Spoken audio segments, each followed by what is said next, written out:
मध्य प्रदेश की मनासा और अशोकनगर मंडी में 15 साल से प्रतिनियुक्ति पर बैठे मंडी सचिव इन पद के लिए अयोग्य हैं। इसको लेकर विभाग के एमडी को शिकायत की गई। आरोप लगाने वाले सामाजिक कार्यकर्ता का आरोप है कि दोनों छात्रों ने हाईकोर्ट तक में कूट रचित दस्तावेज पेश किए हैं, जिसके सबूत उन्होंने दे दिए हैं। उधर मांडू में 7 जनवरी से मांडू उत्सव का आगाज होने जा रहा है। इसके लिए टेंट सिटी का निर्माण किया गया है, जिसमें 10 देशों के राजदूतों को भी आमंत्रण दिया गया है। उधर नेता प्रतिपक्ष द्वारा सीडी कांड की जो आवाज उठाई है, वह राजनीतिक गलियारों में चर्चा का विषय बन गया है। बुधवार को एक बार फिर नेता प्रतिपक्ष ने इस मामले को मीडिया के सामने उठाया तो प्रदेश भाजपा अध्यक्ष वी डी शर्मा ने इस बयान की निंदा की। इसके अलावा राजधानी में अपनी मौसी के साथ रहने वाली 15 वर्षीय नाबालिग के साथ पड़ोस में रहने वाले बुजुर्ग ने मुंह काला किया। इस मामले में जब नाबालिग ने अपनी मौसी को बताया तो बुजुर्ग की पत्नी ने एफआईआर कराने पर जान से मारने की धमकी दी, जिसके बाद पुलिस ने प्रकरण दर्ज कर लिया।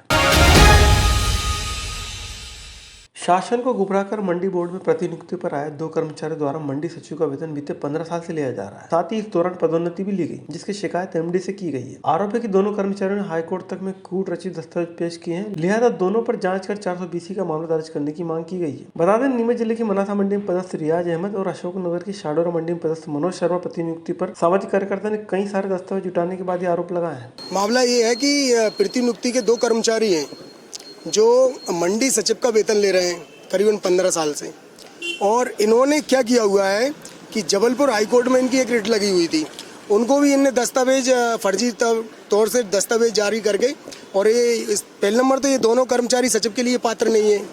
तो ये भ्रष्टाचार, सबसे बड़ा भ्रष्टाचार है कि इनने कोर्ट को भी गुमराह किया हुआ है। अब ये कोर्ट को त्रुटिपूर्ण दस्तावेज प्रस्तुत किए हैं। प्रस्तुत करने के बाद लगातार 15 साल से मंडी समिति को या मंडी बोर्ड को कंटिन्यू चूने लगा रहे हैं, और जितनी वेतन है, वेतन से अधिक वेतन ले रहे हैं, और काफ़ी लंबे समय से पदोन्नति प्रशासन द्वारा बंद की गई है, मगर इनकी पदोन्नति की गई है।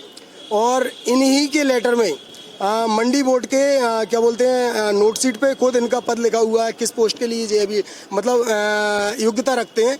उसके बावजूद उससे बड़ी पोस्ट पे आज भी मंडी सचिव बने हुए हैं। भोपाल में 15 साल की लड़की से जबरन बलात्कार का मामला सामने आया है। पुलिस ने बताया कि पीड़िता के माता पिता नहीं है, वो भोपाल के जहांगीराबाद इलाके में अपनी मौसी के साथ रहती है। जब वह घर पर अकेली थी तभी पड़ोस में रहने वाले एक अधेड़ ने जान से मारने की धमकी देकर उसके साथ गलत काम किया। पीड़िता ने घटना की जानकारी अपनी मौसी को दी। जब मौसी ने आरोपी की पत्नी को उसके बारे में बताया तो आरोपी की पत्नी ने उसे रिपोर्ट लिखवाने से मना कर दिया, उसे धमकी दे डाली कि यदि रिपोर्ट लिखवाने गई तो जान से मार दिया जाएगा। पुलिस ने पीड़िता की शिकायत के बाद मामला दर्ज कर पॉक्सो एक्ट में मामला दर्ज किया है। कल 376 2N पास्को का प्रकरण पंजीबद्ध किया गया है, और उसमें आरोपियों की जांच अभी चल रही है, तलाश भी चल रही है, और पीड़िता के माता पिता है नहीं, अपनी मौसी के साथ रहती है। पति पत्नी दोनों आरोपी बनाया गया। पत्नी का आरोप है कि उसने रिपोर्ट करने से रोका उसको।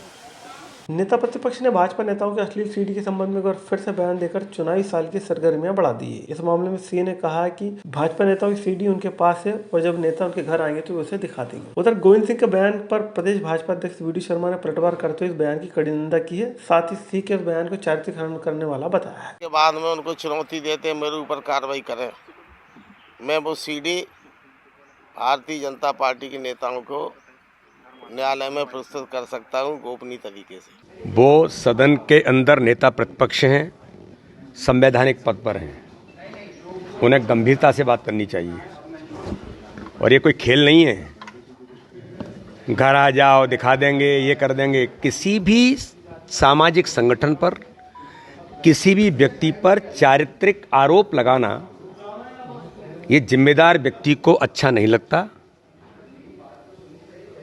वो प्रबुद्ध व्यक्ति हैं समाज के, क्योंकि आप इतने बड़े पद पर हैं। कांग्रेस के नेताओं को इस बात को कहना चाहिए, ये इतना हल्कापन और इस प्रकार की राजनीति वो करते होंगे, भारतीय जनता पार्टी नहीं करती। इसलिए मैं इसकी बहुत कड़े शब्दों में निंदा भी करता हूं, और मैं पुनः फिर कहता हूं, अगर आप जिम्मेदार हैं, अगर आपने ऐसा बोला है तो समाज के सामने उन चीजों को लेकर के आई। मध्य प्रदेश के सिटी ऑफ जय मांडू में 7 जनवरी से मांडू उत्सव की शुरुआत होगी, जो 11 जनवरी तक चलेगा। एमपी टूरिज्म बोर्ड यह इवेंट कर रहा है। इस दौरान hot air balloon, singing, cycling, trekking, योग समेत कई एक्टिविटीज होगी। वहीं 90 दिन तक मांडू टेंट सिटी बना रहेगा। प्राकृतिक सौंदर्य और ऐतिहासिक इमारतों के लिए मशहूर मांडू रोमांचित एक्टिविटी और सांस्कृतिक इवेंट्स के लिए तैयार है। प्रदेश की कला, साहित्य और संस्कृति को बढ़ावा देने और युवाओं में पर्यटन के प्रति जागरूकता लाने के मकसद से 4था मांडू उत्सव किया जा रहा है। इस दौरान यहाँ 10 देशों के राजदूतों को भी आमंत्रित किया गया है। कई देशों के राजदूत भी इसमें शिरकत करेंगे, प्रवासी भारतीय दिवस में भी और GIS में भी। तो हमने स्पेशली उनके लिए एक टेंट सिटी जो हम बना रहे हैं, एक एरिया उनके लिए हमने रिजर्व किया है।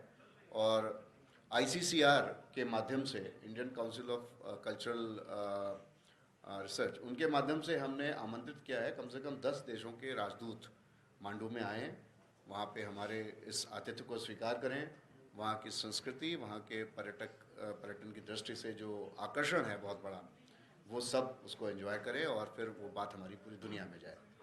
तो ये 2-3 चीज़ें और मुझे लगा मांडू उत्सव के बारे में हमें आपको बतानी चाहिए। दूसरी बात एक ये है कि मांडू उत्सव सिर्फ अब ये 5 या 6 दिन का उत्सव नहीं रहेगा। ये हमारा ऑलरेडी वहाँ पर जो काम शुरू हो गया है, ये टेंट सिटी हमारा अगले कम से कम 3 महीने तक कायम रहेगा, क्योंकि मांडू में अभी रुकने के बहुत ज़्यादा स्थान नहीं है। होटल्स और रिजॉर्ट्स आ रहे हैं नए, बट उनको आने में जब तक वो तैयार होंगे समय लगेगा। उसे वहाँ रुकने की भी सुविधा मिले पर्याप्त, और वहाँ पे जो एक्टिविटीज़ हैं इंगेज करने के लिए वो भी उनको होते ही मिले। तो ये एक प्रमुख डिपार्चर है पूर्व वर्षों से, जिसको हमने इस बार लागू करने का प्रयास किया है।